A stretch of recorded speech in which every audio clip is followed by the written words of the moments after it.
Se esforce tanto para conhecer a Deus, quanto para ser afetado pelos seus atributos. Viva sempre diante dele. Ninguém pode conhecer o pecado perfeitamente, porque ninguém pode conhecer Deus perfeitamente. Você não pode conhecer o pecado mais do que você conhece a Deus, contra quem o seu pecado é cometido.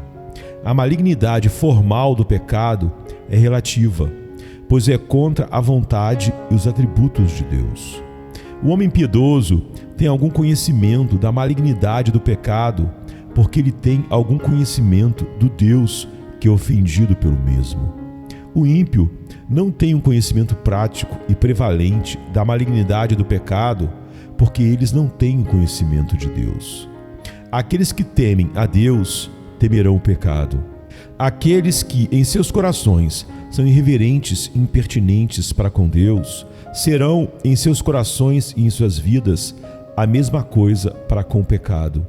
O ateísta que acha que não existe Deus também acha que não há pecado contra ele. Nada no mundo inteiro irá nos mostrar de maneira tão simples e poderosa a maldade do pecado do que o conhecimento da grandeza, bondade, sabedoria, santidade, autoridade, justiça, verdade e etc. de Deus. Portanto, o senso da sua presença irá reviver em nós o senso da malignidade do pecado. Considere bem o ofício de Cristo, seu sangue derramado e sua vida santa. Seu ofício é expiar o pecado e destruí-lo. Seu sangue foi derramado por ele. Sua vida o condenou.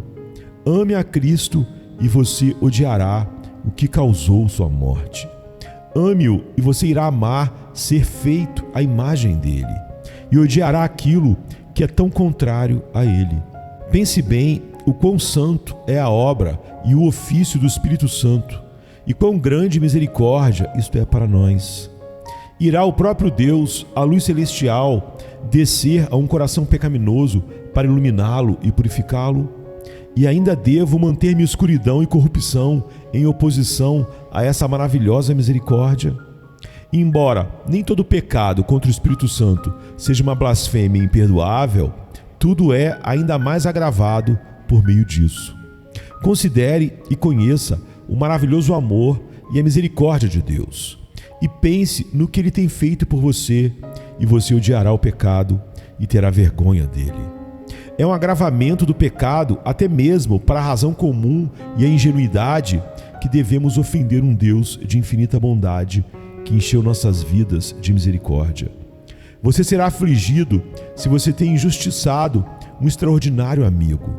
Seu amor e sua bondade virão aos seus pensamentos e você sentirá raiva da sua própria maldade. De um lado, veja a grande lista das misericórdias de Deus para você, para sua alma e seu corpo. Do outro, observe Satanás escondendo o amor de Deus de você e tentando você debaixo de uma pretensa humildade de negar sua grande e especial misericórdia, procurando destruir seu arrependimento e humilhação, escondendo também o agravamento do seu pecado. Pense no propósito da existência da alma humana, para que ela fora criada, para amar, obedecer e glorificar nosso Criador. E você verá o que é o pecado, pois ele perverte e anula esse propósito. Quão excelente, grande e santa é a obra para o qual fomos criados e chamados para fazer. E deveríamos desonrar o templo de Deus e servir ao diabo em sua imundície e tolice, quando deveríamos receber, servir e glorificar nosso Criador? Pense bem quão puros e doces deleites uma alma santa pode desfrutar de Deus em sua santa adoração. E então você verá o que o pecado é, pois ele rouba-nos destes deleites e prefere uma luxúria carnal ao invés deles. Com quão grande felicidade poderemos realizar cada dever, quão grandes frutos poderíamos produzir servindo nosso Senhor, e que deleites encontraríamos em seu amor e aceitação, e como pensaríamos mais na bem-aventurança eterna se não fosse o pecado, o qual afasta as almas dos portões dos céus e as faz cair como um suíno no seu amado lamaçal. Considere a vida que você deverá viver para sempre, se você for para o céu, e a vida que os santos vivem lá agora. Então não pense que o pecado, que é tão contrário a isso, não seja uma coisa tão vil e odiosa. Ou você viverá no céu ou não. Senão, você não é um daqueles para quem eu falo.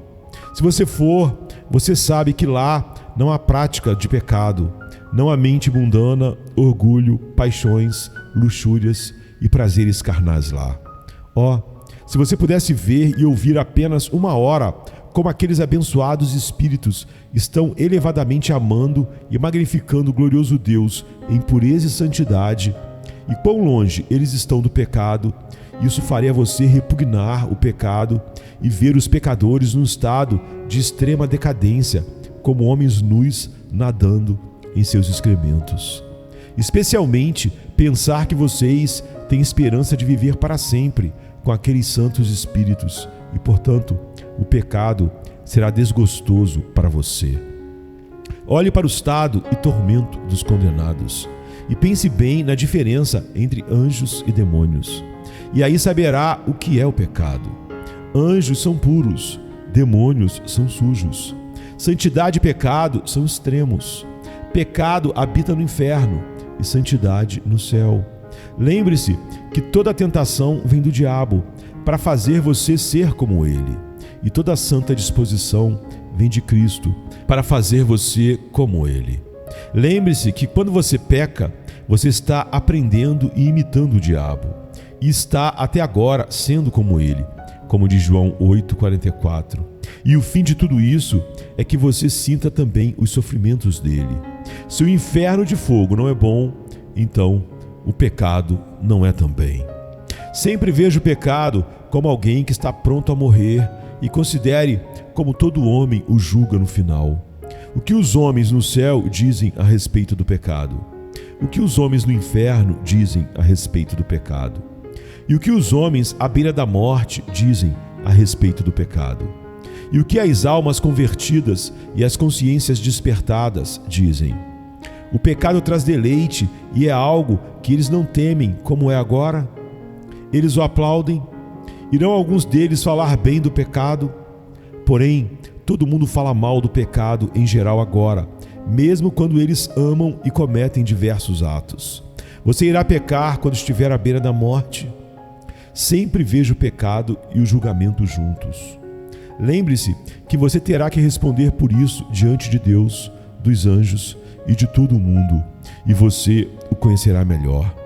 Olhe para a doença, pobreza, vergonha, desespero, podridão e morte na sepultura. E isso vai te ajudar um pouco a entender o que é o pecado. Estas são as coisas que estão diante de ti e em seus sentimentos. Você não precisa de fé para entendê-las, e por tais efeitos você poderá entender um pouco de sua causa. Olhe para algumas pessoas santas e eminentes sobre a terra e para o louco, profano e maligno mundo. E a diferença vai te dizer em parte o que é o pecado. Não há afabilidade numa pessoa santa e irrepreensível que vive em amor para com Deus e para com as pessoas e na alegre esperança da vida eterna. Não é um abominável beberrão, promíscuo, blasfemador, malicioso, perseguidor, invejoso, hipócrita, cheio de justiça própria, uma criatura muito repugnante e deformada. Não é uma visão muito miserável o estado ímpio, louco, confuso e ignorante deste mundo sem paz? Não é nisso tudo que o pecado consiste?